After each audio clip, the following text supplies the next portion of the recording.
Hey guys, welcome back to our channel. In this tech tutorial we're going to reveal to you how you can check your workspace activity in your workspace in the Plane project management application. So let us dive into this. So let's assume, for instance, you would like to check the activity or restore a specific step, or check it, for instance, in your workspace or one of your projects in Plane, may be done by one of your co-workers or contacts or team space workspace members.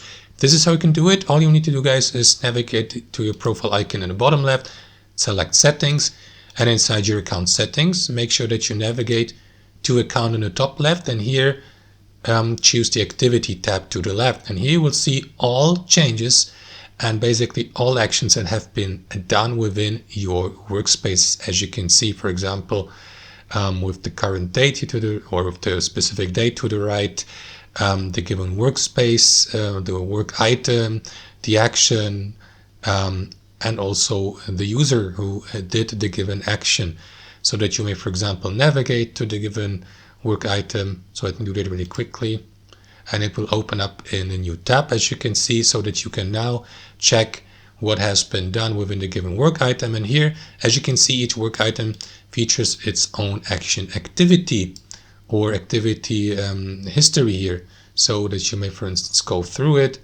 and simply check what has been done. And that's it, guys. Hope you enjoyed it, got some value from it, and we'll catch you later.